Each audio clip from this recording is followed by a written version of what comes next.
Hello friend, अस्सलाम वालेकुम। उम्मीद करता हूँ आप सब खैरियत से होंगे। जैसा कि मेरे विजन का पार्ट है, टेक्नोलॉजी के बारे में लेटेस्ट इंफॉर्मेशन आप लोगों को प्रोवाइड कर सकूँ। So as per my commitment, so I am going to start the Postgres database course. तो आपको इस कोर्स के जितने भी टॉपिक्स हैं, मैं क्या क्या चीज़ें कवर करूँगा इस कोर्स के अंदर, कौन-कौन सी चीज़ें होंगी, कौन-कौन से फीचर्स होंगे, उन तमाम चीज़ों को बताने से पहले मैं आपको पोस्टग्रेस डेटाबेस के बारे में एक ओवरव्यू दूँगा। इस ओवरव्यू से आपको ये फ़ायदा होगा कि आप ये डिसाइड कर सकेंगे कि इस कोर्स को आपको कंटिन्यू करना चाहिए या नहीं करना चाहिए। आपको पोस्टग्रेस डेटाबेस के बारे में मज़ीद इन्फॉर्मेशन लेना चाहिए या नहीं लेना चाहिए। तो मैं आपको पोस्टग्रेस डेटाबेस के फीचर्स, उसके बेनिफिट्स और उसका एक आर्किटेक्चर इस स्लाइड में मैं आपको बताऊंगा। तो स्टार्ट करते हैं। तो this is the overview of Postgres database. तो अगर हम बात करें, सबसे मेन चीज़ है किसी भी डेटाबेस, अगर मैं किसी भी डेटाबेस किसी ऑर्गेनाइजेशन में एग्जीक्यूट कर रहा हूँ या मैं पर्सनली तौर पे यूज़ कर रहा हूँ, तो फर्स्ट थिंग इज लाइसेंस। तो सबसे बड़ी चीज़ है इस पोस्टग्रेस डेटाबेस के लिए, इससे there is no any license cost. This is free of license. जो आपको किसी किस्म की लाइसेंस की कॉस्ट पे करने की जरूरत नहीं है। आप सिर्फ गूगल पे जाएं, इस पोस्टग्रेस डेटाबेस को डाउनलोड करें। फॉर विंडोज़, फॉर लिनक्स, जो भी इसके सपोर्टेड ऑपरेटिंग सिस्टम है, उनके लिए इसको आप डाउनलोड कर सकते हैं। दूसरी बड़ी चीज़, ओपन सोर्स, मतलब इसका आप सोर्स कोड डाउनलोड कर लें और आप चाहें तो अपने ही मुताबिक इसके कोड को आप चेंज करें और वर्जन आप यूज़ करना चाहें। तो अगर आप इस चीज़ को एग्जीक्यूट कर सकते हैं डेटाबेस को, तो आप बिल्कुल इसका कोड डाउनलोड करें, आप चेंज करें और अपने कोड के हिसाब से डेटाबेस चलाना शुरू कर दें। थर्ड वन है स्ट्रक्चर क्वेरी लैंग्वेज। जैसे कि हमारे बहुत ही हमने डेटाबेस लैंग्वेज पढ़ रहे हैं, तो this is also structure query language, this is also RDBMS database. Okay. तो and second last thing is language support. तो वेरी गुड थिंग पाइथन। आपको इसे पता है कि अभी टेक्नोलॉजी के हिसाब से अगर हम बात करें, पाइथन पे बहुत ज़्यादा काम हो रहा है। एआई के लिए अगर हम बात कर रहे हैं तो पाइथन इन्वॉल्व है, पाइथन पे काम हो रहा है। जावा की एप्लीकेशन हैं हमारे पास, वर्ल्ड है, डॉट नेट है, और भी बहुत से एप्लीकेशन है, ओडीबी सपोर्ट है। तो ये पोस्टग्रेस डेटाबेसेस इन लैंग्वेजेस को सपोर्ट करती है।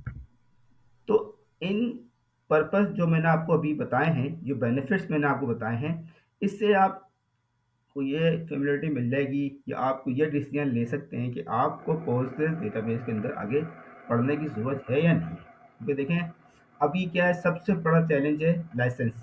लाइसेंस अगर कोई छोटी ऑर्गेनाइजेशन चला रही है और मेरी कोई ऐसी एप्लीकेशन है जिसमें मेरा इतना बड़ा ट्रांजेक्शन है, मगर मेरी कोई फाइनेंशियल एप्लीकेशन नहीं है, ठीक है, मुझे उसके लिए बहुत ज़्यादा लाइसेंस परचेज करना पड़ रहा है, ठीक है, तो मैं लाइसेंस नहीं परचेज कर सकता, ज़रूरत नहीं है इस प्रोडक्ट के लिए, और मुझे सपोर्ट भी मिल रही है, ठीक है, सपोर्ट भी मिल रही है, इसके पैचेस भी आ रहे हैं, बग फिक्स भी आ रहे हैं, ठीक है, इसके लिए डेडिकेटेड हमारी कम्युनिटी मौजूद है, ठीक है, तो कोई मसला ही नहीं है। तो आप यूज़ करें इस पोस्टग्रेस डेटाबेस को, ठीक है। बाकी ओपन सोर्स है, आप सोर्स कोड डाउनलोड कर लें। अगर आपकी ऑर्गेनाइजेशन में अगर आपके इतने आप डेवलपर्स हैं, तो आप इसके सोर्स कोड डाउनलोड करें, अपने हिसाब से इस डेटाबेस को मॉडिफाई कर सकते हैं, ठीक है। तो सबसे बड़ी चीज़ पाइथन। पाइथन के आपसे अगर हम, मैंने आपको बताया है कि ज़्यादातर डेवलपमेंट पाइथन पे हो रही है, पाइथन एआई के लिए यूज़ हो रही है। आप पाइथन, अब डेटा साइंस के अंदर पाइथन पढ़ाई जा रही है। तो अब एक फीचर लैंग्वेजेस जो हैं वो पाइथन बनने जा रही है, और भी लैंग्वेजेस आएंगी। देखिए, हमको इस इंडस्ट्री के हिसाब से रहना पड़ेगा। तो अभी के हिसाब से post database the best database, जो कि हमको पढ़ना चाहिए, हमको समझना चाहिए कि पोस्टग्रेस डेटाबेस किस तरीके से एग्जीक्यूट होती है, उसका और उसका आर्किटेक्चर क्या है। अगर हमको काम करने की ज़रूरत पड़ती है, तो हम उस पोस्टग्रेस डेटाबेस को किस तरीके से एग्जीक्यूट कर सकते हैं। तो हम स्टार्ट करते हैं आर्किटेक्चर से। आर्किटेक्चर के लिए बहुत ही सिंपल वे से हम स्टार्ट करते हैं कि हमारी कंप्यूटर मशीन है, ठीक है। उस कंप्यूटर मशीन पे हमने एक ऑपरेटिंग सिस्टम इंस्टॉल किया, लिनक्स है, विंडोज़ है, व्हाटएवर, रेड हैट लिनक्स है, एआईएक्स आप एग्जीक्यूट कर रहे हैं उसके ऊपर, there is no issue, okay. तो अब उसके बाद हमने कोई भी ऑपरेटिंग सिस्टम हमने यूज़ कर लिया, ठीक है। अब आप ऑपरेटिंग सिस्टम मतलब ऑपरेटिंग सिस्टम जो सपोर्टिव ऑपरेटिंग सिस्टम हमारे पास इसके वो होने चाहिए ना, ठीक है। वो हम आपको अगले नेक्स्ट लेक्चर में बताएंगे कि पोस्टग्रेस के सपोर्टेड ऑपरेटिंग सिस्टम कौन कौन से हैं, ठीक है। ये तो मैं आपको एग्जाम्पल के तौर पर बता रहा हूँ। अच्छा, अब आते हैं बाद में, फिर ऑपरेटिंग सिस्टम हो गया, उसके बाद आपके आती है डेटाबेस। आपने पोस्टग्रेस की डेटाबेस आपने इंस्टॉल किया, ठीक है। जब डेटाबेस आपका इंस्टॉल हो जाएगा, ठीक है, तो एक तो चीज़ होती है प्रोसेसेस जो कि डेटाबेस को चला रहे होते हैं, ठीक है, जो डेटाबेस को एग्जीक्यूट कर रहे होते हैं, सब हम कहते हैं बैकग्राउंड प्रोसेसेस, ठीक है। डेटाबेस अपना कोई भी इंफॉर्मेशन कहीं पे स्टोर करती है टेम्पररी तौर पर फास्टेस्ट एग्जीक्यूशन करने के लिए, वो हमारा क्या होता है, मेमोरी एरिया। अब उस मेमोरी एरिया के अंदर उसने जो फास्टेस्ट एग्जीक्यूशन परफॉर्म करी है, उसको उसने किसी जगह पे टेम्पररी तौर पर स्टोर भी तो करना है, तो उसके लिए भी बैकग्राउंड प्रोसेस ही काम करेंगे। तो बैकग्राउंड प्रोसेस वही टेम्पररी इन्फॉर्मेशन लेंगे और आपकी परमानेंट स्टोरेज के ऊपर कॉपी कर देंगे। बड़ी सिंपल सी बात है। हम इसमें सीक्वेंस में चलते हैं कि यूज़र है, कि जैसे कि आप यहाँ पे देख रहे हैं, ये यूज़र इसने कोई रिक्वेस्ट सेंड करी, तो ये रिक्वेस्ट मेरे कंप्यूटर मशीन के पास आई, यहाँ से मेरे ऑपरेटिंग सिस्टम के पास आई, इस ऑपरेटिंग सिस्टम के बाद मेरी पोस्टग्रेस डेटाबेस का जो इंस्टेंस है ये उसके पास आई, और इसके बाद मेरे पास इसमें सबसे पहला प्रोसेस होता है post master, is a very main process, जो कि डेटाबेस जब भी स्टार्ट होगी तो पोस्ट मास्टर का प्रोसेस मेरा स्टार्ट होगा।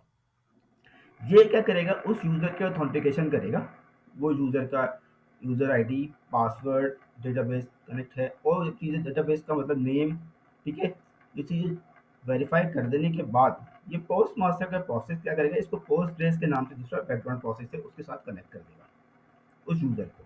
अब यूज़र ने कोई सेलेक्ट परफॉर्म करी, ठीक है, तो अब क्या होगा, इसको यूज़र ने सेलेक्ट परफॉर्म करी, उसकी इंफॉर्मेशन इसके मेमोरी एरिया के अंदर जाएगा प्रोसेस, वो है शेयर्ड बफर। शेयर्ड बफर के अंदर वो प्रोसेस जाके चेक करेगा, अगर वो ब्लॉक उस शेयर्ड बफर में पड़े हुए हैं तो वही के क्लाइंट को सेंड कर देगा, ठीक है। और अगर वो ब्लॉक वहाँ नहीं है तो वही ब्लॉक जो कि राइटर हमारा प्रोसेस है डेटा फाइल के अंदर लिखा है, या फिर डेटा फाइल से राइट करने की जरूरत पड़ती है, ठीक है।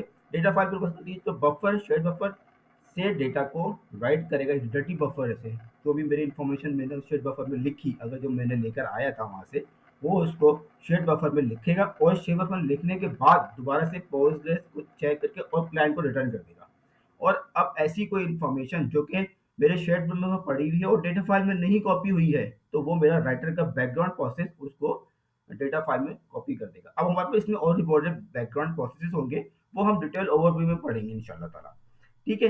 तो अब आती है दूसरा मेमोरी एरिया है कि अब शेयर्ड बफर ने कुछ चेंजेस परफॉर्म करी, जो चेंजेस परफॉर्म हो रही हैं डेटाबेस में, टेम्परेरी तौर पे कोई चेंजेस परफॉर्म करी, चेंजेस जो कि लिखी जा रही होती हैं, वो है wall wall buffer process, wall buffer area, ठीक है।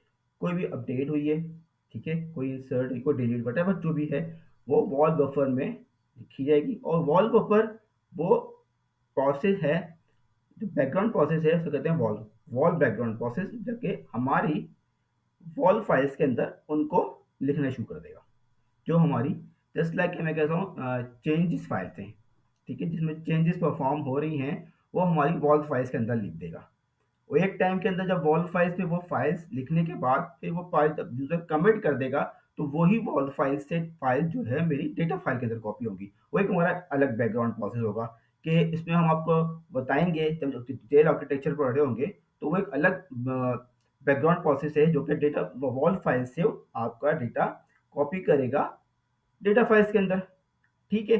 तो एक बेसिक आर्किटेक्चर की बात करता हूँ, तो इसमें मेरा पोस्ट मास्टर का एक मेन प्रोसेस बैकग्राउंड प्रोसेस है, जो कि डेटाबेस के ऑथेंटिकेशन कर देने के बाद पोस्टग्रेस के नाम पे जो मेरा बैकग्राउंड प्रोसेस है उससे कनेक्टिविटी करता है। अब पोस्टग्रेस का जो प्रोसेस है मेरा, जितनी भी डेटा को सेलेक्ट कर रहा हूँ वो शेयर्ड बफर पूल में, शेयर्ड बफर एरिया है मेरा, उसमें जाके चेक करता है। अगर वहां पर है तो वहां से लेकर आपके यूजर को रिटर्न कर देगा, और नहीं है तो फिर आपके डेटा फाइल से लेकर आएगा, शेयर्ड बफर में रखेगा, और शेयर्ड बफर रखने के बाद फिर आपके पोस्टग्रेस का जो बैकग्राउंड प्रोसेस है यूजर को दे देगा। और कोई भी चेंजेस परफॉर्म हो रही है तो वॉल बफर के अंदर वो चेंजेस रख रहा है, और चेंजेस को हमारी वॉल फाइल के अंदर कॉपी कौन कर रहा है, वो बैकग्राउंड प्रोसेस है वॉल के नाम से, और वॉल फाइल्स स्टोरेज के अंदर मौजूद है, जो कि वॉल फाइल्स के अंदर चेंजेस की फाइलें रख रहा है। और एक टाइम के ऊपर वॉल फाइल्स की जैसी हमारे पास चेंजेस होती जा रही हैं, तो वॉल फाइल ऑटोमेटिकली जब यूजर को कमिट कर देता है इंफॉर्मेशन को, वो फाइल मेरी डेटा फाइल के अंदर कॉपी हो जाएगी। तो एक ये बेसिक आर्किटेक्चर है। इसमें हमारे पास चेक पॉइंट्स भी होते हैं, तो हम आपको चेक पॉइंट्स के बारे में अपने नेक्स्ट लेक्चर के बारे में बताएंगे कि नेक्स्ट के चेक पॉइंट क्या होता है, चेक पॉइंट किस तरीके से होते हैं। ठीक है, इसमें आर्काइव फाइल्स भी होती हैं। ठीक है, आर्काइव फाइल एक आपको मैं थोड़ा सा कॉन्सेप्ट देता हूँ, और फिर क्या ये हमारी वॉल फाइल्स की कॉपी होती है। ठीक है, वॉल्स फाइल्स बन रही हैं, वॉल्स फाइल्स की कॉपी बन हमारी आर्काइव फाइल में बन जाती है। तो एक सिंपल सा, अगर मैं पोस्टग्रेस की डेटाबेस का आर्किटेक्चर की बात करता हूँ, तो एक सिंपल आर्किटेक्चर है पोस्टग्रेस की डेटाबेस का। तो मैं उम्मीद करता हूँ आप लोगों को मेरी ये प्रोसेस जो मैंने आपको बताया है वो आपको समझ में आया होगा। और मैं अपनी नेक्स्ट लेक्चर में मैं पोस्टग्रेस डेटाबेस में मैं आपको कौन-कौन से टॉपिक्स कवर करूँगा, मैं आपको वो नेक्स्ट वीडियो के अंदर आपसे शेयर करूँगा। फिर हम ये ही कोर्स सीक्वेंस के अंदर, जिस तरीके से हम मेरे बाकी कोर्सेज़ को मैं लेके चल रहा हूँ, जिस कोर्स को भी मैं सीक्वेंस पे लेता हुआ आपके साथ चलूँगा।